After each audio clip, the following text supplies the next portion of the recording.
Hi everyone, now I'm going to be tying a silver alley shrimp. Now it's a very basic fly really, it's just the silver version of the ordinary alley shrimp. Silver body, in this case it's a holographic silver. It fishes really well, especially in my local river, the River Aire. For a friend of mine just loves this fly. Practically it's all he fishes, and he's so much confidence in it. So anyway, I'm going to be tying it. The main sizes I tie, now this is an old Salar hook. Now this one's equivalent to a size 6. 6, 8s and 10s would be the main size. The Partridge is the company that originally made these hooks. They do the Patriot, which is very similar to it. The other hooks like the Magni Double, they do a silver version as well. So anyway, we're going to be tying it. Thread, because this is a Uni 80, and obviously red. Just start close to the eye. I'm going to put thread down a bit, just about 3 or 4 mil. On the way down, I'm going to tie an oval tinsel for the tag.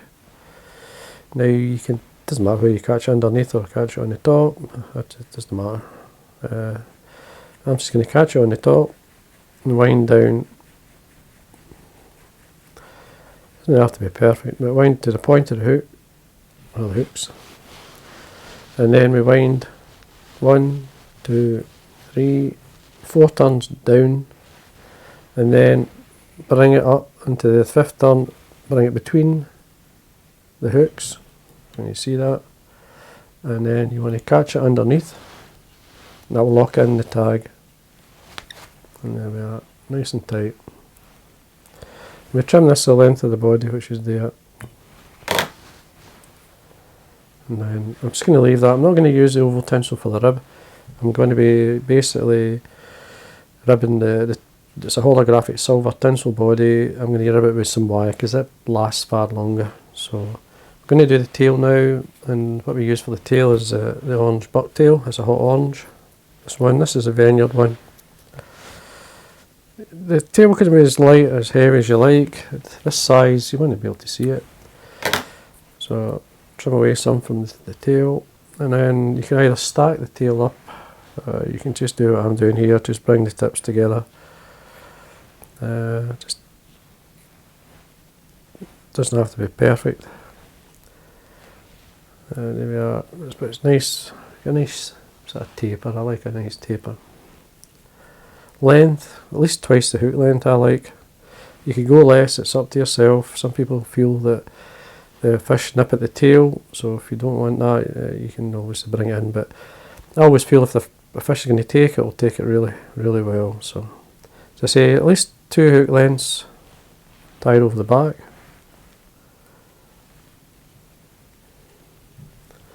Trim this the length of the body here. For the flash, you can put a wee bit of flash in it.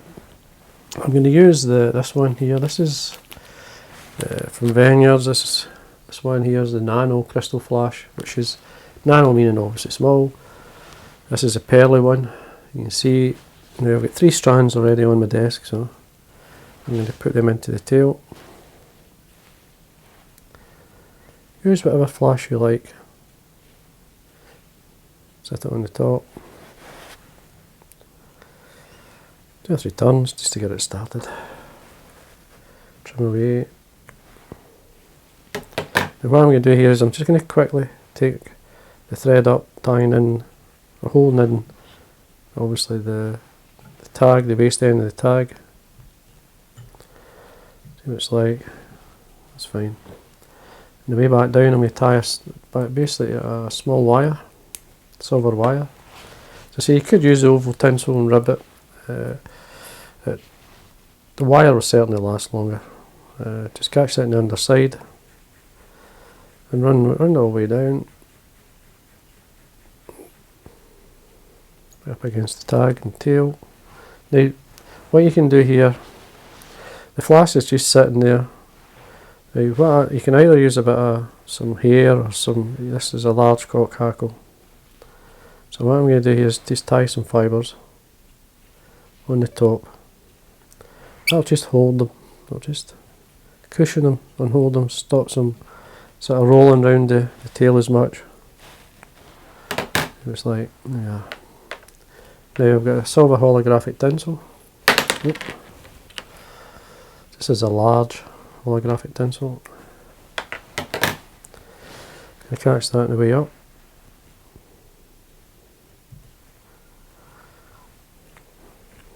There you go.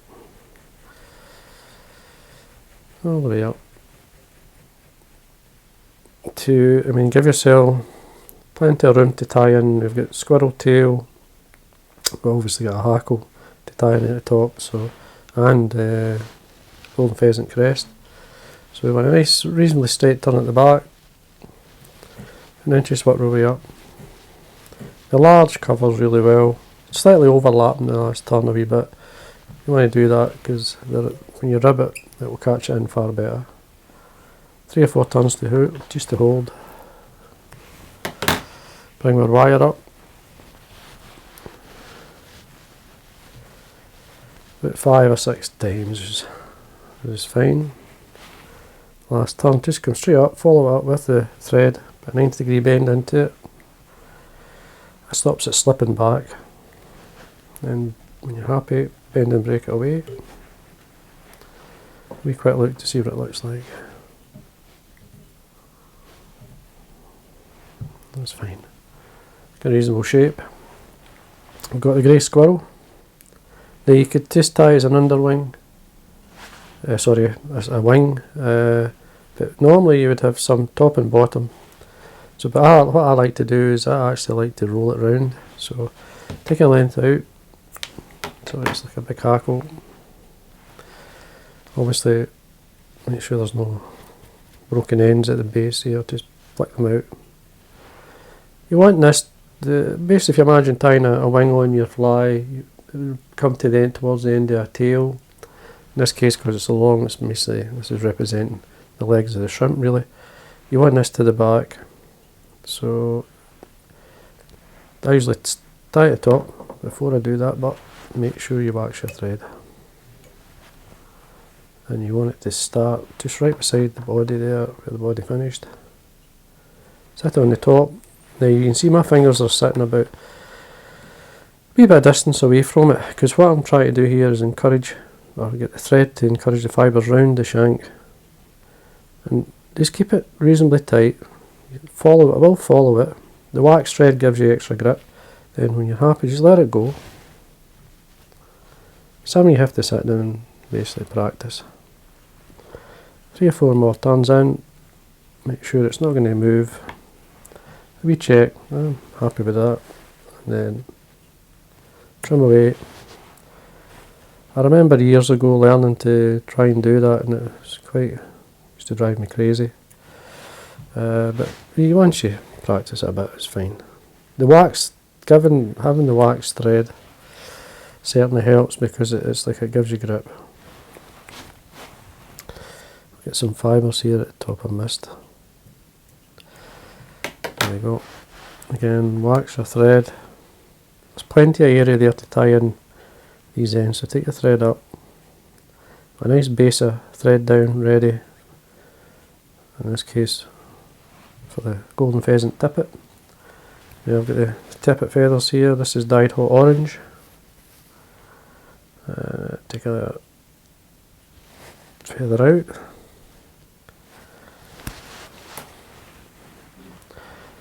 And there we are. Now what I'm going to do here is take away the waste at the base. Now you could put as little on here as you want. It could be a wee sliver, or in this case I'm going to put the whole feather. But what I do here is I roll the feather like this. Just roll it in my fingers like that. Now basically what that does, that lifts the fibres from either side of the feather on top. And then I sit it on, not too long, probably to the barb. You want it smaller, you don't want it this length. Well, it's up to yourself, you can tie it to suit yourself. What you're trying to do here is get a taper, a teardrop shape. So you're basically at the length here, it's tapering to here, and then this is tapering to there, and then you've got your hackle. So what we do is then get the length we want, it's there, just pinch and loop it on the top, 3 or 4 turns, and then I usually just tap it, and it gives you a nice a nice wing. So again, just wax your thread, shave it down to a grit, and then trim away. Now before I can tidy this up a wee bit, but before I do that I'm going to tie in the hackle. This is a Chinese neck. It's a Chinese neck dyed hot orange, a cock neck. Now there's a couple of ways to tie in these feathers. Now it depends on the quality. You'll find like this feather, give you an idea, it's really thick down here. Though there's some nice fine fibres there, but there's also some good fibres up the top here. So I'm going to use up the top fibres and the thinner part of the stem of this feather. So what I'm going to do is just, much like I do with a hen hackle, which is against the rules. Normally you would use a cock hackle, you tie it in at the bottom of the feather, and hen would be the tip like this. So you catch this in, make sure you've got wax down. Just going to tidy this up before I do anything else. I'm going to fold the hackle using the side of the scissors. You'll hear that rough. So basically what that's doing is folding the feather. Now because it's a nice thin stem, this hackle's got some lovely colour up the top. Now you could use hen or cock, so obviously I'm using this. Now it's quite soft, this fibre. Now I'm just making sure this is straight where I want it. You just take your time and you wind to suit the feather as well as the proportions. Happy with that. Now once you get round here, just come up, bring your thread with it, put a 90-degree bend into the stem, and then bring the thread through 2 or 3 turns. Now I'm going to show you what's happened there. It's made a space for my thread to come through to catch in the stem. Now you can carry on down nice and tight, or you can fold it back, which you see me do a lot. But with this feather, I'm just going to make sure the head's well tied. Just ignore that, because once I've got a few turns in there, I can break that off. I'm obviously left with 1 or 2 fibres. The easiest way and the best way to tidy that up is sometimes just to fold it back.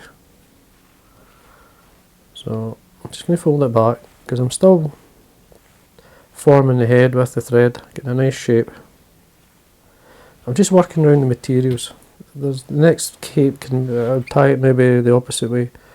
It just depends, and then go straight on and whip finish, always keeping the thread nice and tight.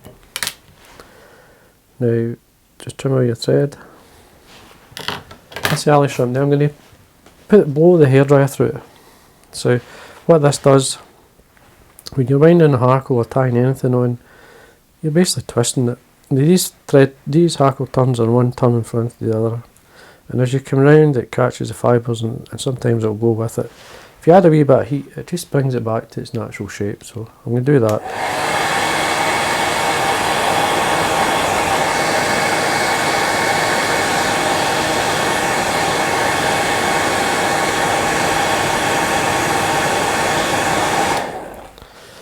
And that basically is like adding steam or heat to the fly, because if you do that to a feather, it'll actually get it to sit nice. And that's how it's going to look like in the water. This is the way it's going to sit. And then for speed, I would quite happily put super glue on the head and then varnish it. I don't have any super glue, so you're looking probably to get a really nice head. And this is a vineyard varnish. Probably 3 coats, and that would be it fine. Or you could use your resin, it's up to you. One of the ways you could do is just put the varnish on, let that dry, and then put your UV resin on it, and it'll give you a nice bold head. Now that'll not take long to dry, and then I'll go into my second coat. So there we are, silver alley shrimp. Nice pattern, certainly great in coloured water. It shows up really well. If you're fishing like a peaty coloured water, that silver tinsel goes a lovely colour, lovely, how can you put it, kind of coppery like. and the fish do like it. So there we are, silver alleys, nice pattern, certainly worth tying, and I hope you enjoyed the video, and thanks for watching.